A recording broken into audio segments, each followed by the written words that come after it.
2011 में आरबीआई ने ये फाइंड आउट किया कि हर साल सिर्फ 6 कैशलेस ट्रांजैक्शंस हो रही हैं पर पर्सन, और सिर्फ 1 करोड़ रिटेलर्स ऐसे हैं जो कि कार्ड बेस्ड पेमेंट एक्सेप्ट कर सकते हैं। मगर ब्लैक मार्केटिंग, करप्शन, जो कि ज़्यादातर कैश में ही होता है, इनसे निपटने के लिए बहुत ज़रूरी था कि इंडिया को एक कैशलेस इकोनॉमी बनाया जा सके। मगर ज़्यादातर लोग इंटरनेट बैंकिंग करने में कंफर्टेबल फील नहीं करते थे। इसलिए आरबीआई ने 2012 में एक विजन स्टेटमेंट रिलीज किया जिसमें उन्होंने ये कमिट किया कि हम 2016 तक एक ऐसा पेमेंट सेटलमेंट सिस्टम लेकर आएंगे जो कि सिंपल होगा, इंटरऑपरेबल होगा, एफिशिएंट होगा, यानी जिसे हम आज यूपीआई कहते हैं। 2016 में यूपीआई को इंट्रोड्यूस किया गया था, एनपीसीआई ने इसे डेवलप किया है, आरबीआई से रेगुलेट करता है। 2 बहुत इंपॉर्टेंट टर्म्स हैं यूपीआई से रिलेटेड जो कि हमें पता होनी चाहिए। पहला है वीपीए यानी वर्चुअल पेमेंट एड्रेस, जिसे आप यूपीआई आईडी भी कहते हैं, यानी जिसे आप यूपीआई आईडी कहते हैं वो आपका क्या है, वर्चुअल पेमेंट एड्रेस। सेकंड है पीएसपी होते हैं पेमेंट सर्विस प्रोवाइडर्स। जिस भी ऐप से आप यूपीआई ट्रांजैक्शंस कर पा रहे हैं, गूगल पे हो सकता है, फोन पे हो सकता है, अमेजॉन पे, जो भी ऐप है, या भीम हो सकता है, वो आपकी पीएसपीज है, पेमेंट सर्विस प्रोवाइडर्स हैं। इसे ही हम इंटरऑपरेबिलिटी भी कहते हैं, यानी जरूरी नहीं है कि जिस ऐप से आप ट्रांजैक्शन कर रहे हैं वो किसी पर्टिकुलर बैंक का हो या एनपीसीआई ओन्ड हो। ये थर्ड फिनटेक, जो हमारी फिनटेक फर्म्स होती हैं, ये इसे डेवलप करती हैं और एनपीसीआई और बैंक के साथ मिलकर इसे ऑपरेट करती हैं, जिसकी मदद से हम यूपीआई ट्रांजैक्शंस कर सकते हैं।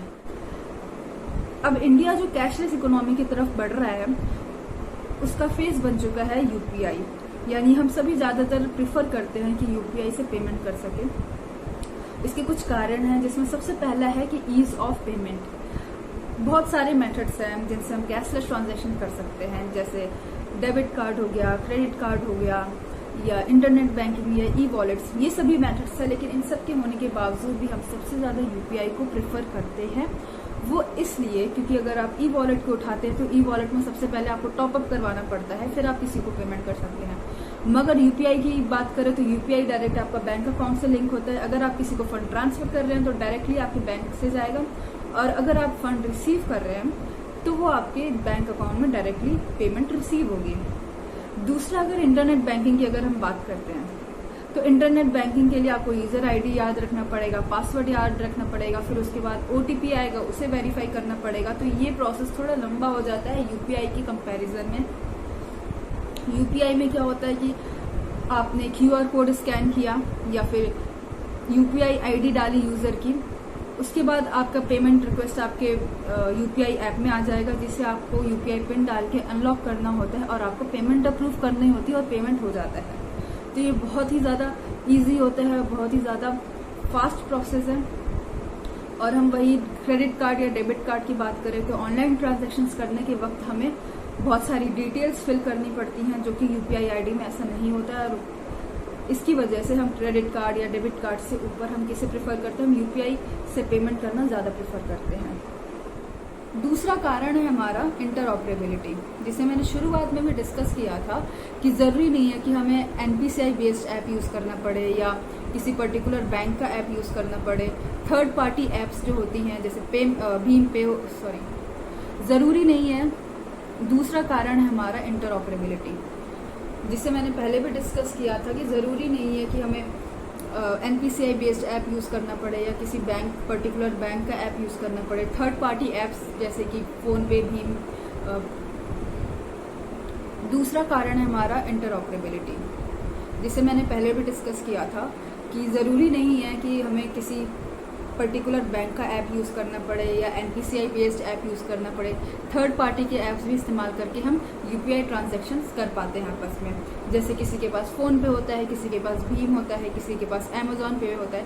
हम सभी के पास डिफरेंट ऐप्स होते हैं, लेकिन फिर भी हम आपस में ट्रांजैक्शन कर पाते हैं वर्चुअल पेमेंट एड्रेस की वजह से। यानी जो इंटरकनेक्टिविटी डेवलप करता है वो वर्चुअल पेमेंट एड्रेस होता है, जिसे हम यूपीआई आईडी भी कहते हैं। इसीलिए वर्चुअल पेमेंट एड्रेस इतना ज़्यादा इम्पॉर्टेंट होता है। यानी हम किसी भी यूपीआई बेस्ड ऐप में अगर लॉगिन करते हैं तो हमारा एक वर्चुअल पेमेंट एड्रेस जनरेट होता है, जो कि यूनिक होता है, जिसके थ्रू इंटरकनेक्टिविटी डेवलप होती है और हम सभी आपस में ट्रांजैक्शन कर पाते हैं इररेस्पेक्टिव ऑफ द ऐप। तीसरा कारण है हमारा गवर्नमेंट सपोर्ट, यानी गवर्नमेंट काफ़ी मेहनत कर रही है कि यूपीआई को हम और लार्ज स्केल पे फंक्शन करवा सकें। जैसे अभी बात उठी थी कि हम यूपीआई लाइट लेकर आएंगे, जिसकी मदद से वो लोग जो रूरल एरियाज़ में हैं, जिनका इंटरनेट नेटवर्क इतना अच्छा नहीं है, वो लोग भी ईजिली ट्रांजैक्शन कर पाएंगे। कई लोग के पास स्मार्टफोन नहीं होता है, वो लोग भी ट्रांजैक्शन कर पाएंगे। यानी हम अभी फ़िलहाल तो हम ऑनलाइन ट्रांजैक्शन करते हैं, हम कुछ वक्त के बाद हम ऑफलाइन ट्रांजैक्शन भी कर पाएंगे, जो कि पॉसिबल हो पाएगा अगर हम टेलीकॉम नेटवर्क का यूज़ करें ट्रांजैक्शन करने के लिए। अभी आपने सुना था कि आरबीआई ने मॉनेटरी पॉलिसी में रिलीज़ किया है कि कार्डलेस विड्रॉल भी लेकर आएंगे। यानी अगर हम यूपीआई का इस्तेमाल करके एटीएम से हम कैश भी विड्रॉ कर सकते हैं। यूएई और सिंगापुर जैसी कंट्रीज़ में अगर आप रहते हैं या विज़िट करने चाहते हैं तो वहाँ आप यूपीआई से ट्रांजैक्शन कर सकते हैं। तो ये बहुत सारी चीज़ें हैं जिनकी मदद से यूपीआई को और भी ज़्यादा इंकरेजमेंट मिल रही है और भी ज़्यादा बड़े लेवल पे ये फैल रहा है। और last but not the least factor जो है जिसने यूपीआई को इतने लार्ज लेवल पे फंक्शन करने में हेल्प की है, वो इंटरनल फैक्टर नहीं है बल्कि एक एक्सटर्नल फैक्टर है। जैसे पहले डीमोनेटाइजेशन आया, फिर डीमोनेटाइजेशन के बाद हमारा लॉकडाउन लग गया, जिसमें हमारी मजबूरी बन गई कि हम कैशलेस पेमेंट करें। जब डीमोनेटाइजेशन आया था तो पीएम मोदी ने बहुत इंकरेज किया था लोगों को और बहुत ही ज़्यादा मोटिवेट किया था लोगों को कि हम कैशलेस ट्रांजैक्शंस करें, क्योंकि हमारे पास कैश अवेलेबल नहीं था।